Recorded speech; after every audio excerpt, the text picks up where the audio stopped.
Oh God, man. What the hell happened to your legs?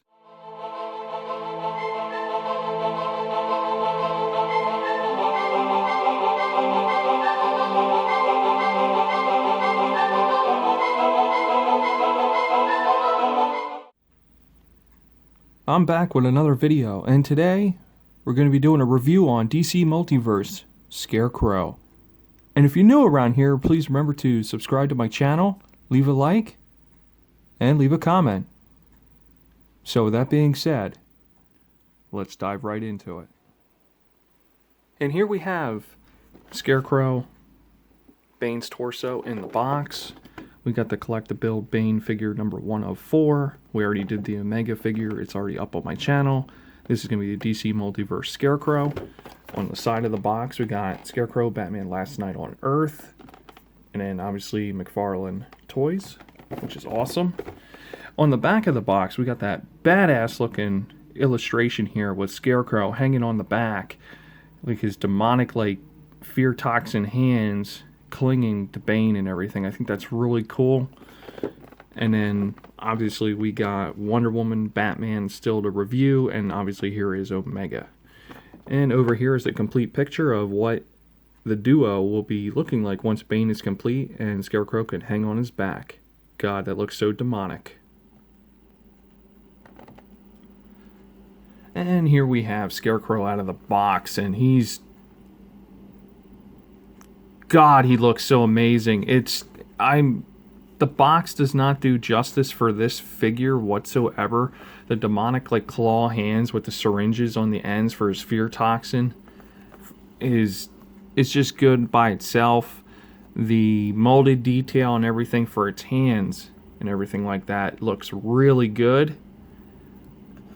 The one thing I did notice, the thumb is not posable, but it is on that softer, rubbery, plastic. So if you use the hot water method, you could probably get it to bend like exactly the way you want it.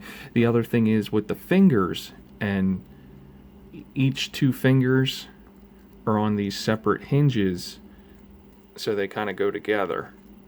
But you can still use the hot water method for that and kind of bend them the way you want, because when I got them out of the box at first, they were all like on top of each other and everything. So you just got to work with it and get them loosened up a little bit so they're separated, so fingers, you don't want them all bunched up, so you can kind of see that these two are kind of, because mine kind of came in like this in the box and everything, and I was like, okay, yeah, we got to bend that and everything. But like I said, the hot water method will most likely take care of some of that, but that's nothing really to complain about whatsoever. The demonic look that he has for his head sculpt is just insane. I'm not sure what this red like helmet, I don't know if this is like a life support thing for him or what. I'm not really sure. It does come with that noose around his neck, and it's like a separate rubbery, plastic and everything like that. The molded detail and everything for the figure, for its body and everything, and his jacket is like on a softer, same material as his fingers, and everything is like, God, this dude has been through like a lot of stuff in 20 years, and obviously he's missing his legs and everything. So I don't know if the original Batman done this to him and made then has him like working for him or something, now and everything. Maybe he's the one that done this to him. It's really messed up. You do come with a stand and everything for the figure, which I didn't notice that at first, and I thought that was pretty cool. But the articulation and everything for this figure is, for the arms anyway, are for the shoulders right here, ball joint and everything. You can, pretty good, articulation there. He does have elbow joints and everything. It's kind of hard with this jacket because this part right here is more of a harder plastic for, coming off. So I'm trying to see here. So he does have elbow joints and everything, but he doesn't get all that. He can't bend like a 90-degree bend. He kind of gets like that much for an elbow bend, which is still pretty cool considering this arm has a little bit more articulation for some reason. It might be the way the joint is over here, and I'm trying to get this to turn and everything. But maybe, hang on. No, it's on the ball joint. There we go. So you can bend this far for an elbow and everything, and I think that's really cool. Like I said, the jacket, the molded detail for that is really good. It's all like this decrepit looking clothing that he's wearing. His intestines are hanging out, his rib cage and everything. He's all bony, like he's trying to figure out how he's alive and everything. So I don't know. It's still pretty cool. This is like a version of Scarecrow, like, is just awesome. The head sculpt and everything. His head is on a ball joint. He can look up. He can look down. And the plastic piece right here is kind of keeping his head from going down anymore.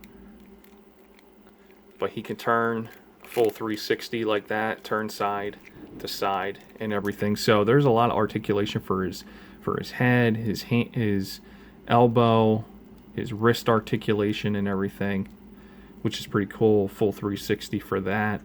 McFarlane's really good at that kind of stuff for these DC Multiverse figures so far. But overall, I think this is a fantastic figure. And here's one thing I've just noticed. You can pop his head off, revealing that you can take the noose off around his neck carefully.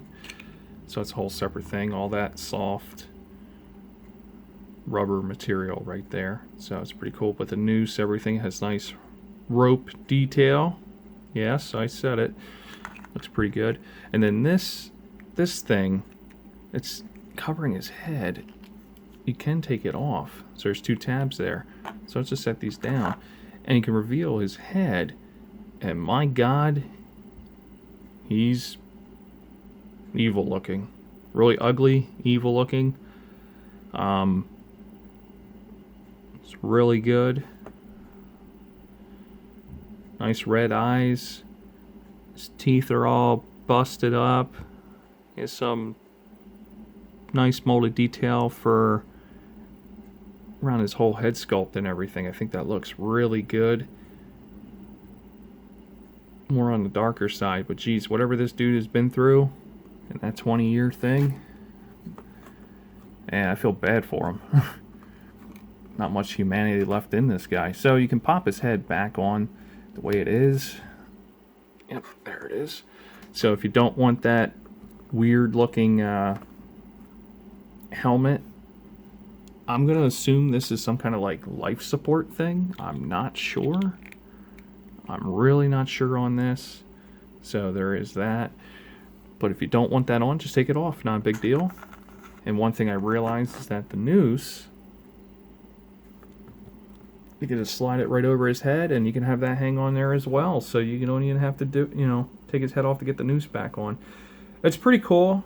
I'm just stunned by the paint apps and everything on this figure, the time and effort they put into this figure. So I think that's pretty cool.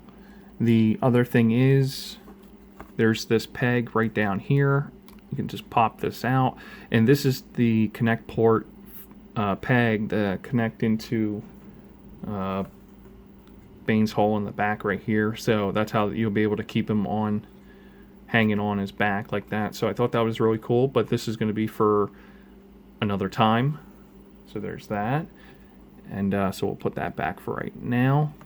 But yeah, this dude is just so creepy to the point where I'm just like, God, I just like this figure. So now I do have the card and really like this artwork, like I said earlier. And on the back, we're going to figure out, maybe this will tell us something about him. So obviously we know it's Jonathan Crane. That's the Scarecrow. And obviously his height is only 2'9". He's missing his legs. So, and he only weighs 70 pounds. Yeah, that would make sense. Yeah, he's missing about half his body. So 20 years in the future, Gotham City in a dystopian landscape ruled by a mysterious new villain calling himself Omega, which we already reviewed. Among his lackeys is Scarecrow. also known as Dr. Jonathan Crane, the former Gotham University professor turned supervillain, has now become an even more twisted, nightmarish version of himself, riding on the back of Bane and brandishing long, fear toxin filled syringes as fingers. Scarecrow dispenses terror as he hunts down the Dark Knight. So, that's all we know about it, but hey, that's cool. So, something in these 20 years has really done a number on him. And, hey, that's pretty cool for a figure that just looks so terrifying. My final thoughts on DC Multiverse, McFarlane Toys, Collect-a-Build Bane figure, Scarecrow. Honestly, this thing is awesome. I am really excited that I got this figure to continue the Collect-a-Build Bane. For a Batman villain that looks like this, and obviously I know he's missing his legs, but my god, this thing is terrifyingly awesome. The finger syringes, I was able to use some hot water and everything to loosen the fingers up a little bit, so they look a lot better than what they did coming out of the package. So I do recommend that. Just be careful on bending them and everything, because they're on these little rubbery hinges, so just to be safe on that part. But overall, the option to take this red helmet looking thing off, you still get like that nice noose looking thing. I think that's a real nice touch there. Ties in. He has that horrible looking brown jacket that he would normally wear as the Scarecrow. It's just more messed up over the years and everything. The molded detail for his torso and his intestines leading down to the end of his spinal cord for his hips would be. Or tailbone, I'm sorry. It looks really good. I'm really stunned by like what they have done with the figure and everything like that. The mechanical hands with the syringes and everything, like I said, it just looks really good, like a Freddy Krueger kind of presence and everything like that. They really, McFarlane Toys did a really good job on this figure, and I can't wait to open up Wonder Woman and the Batman figure, and then we can build Bane.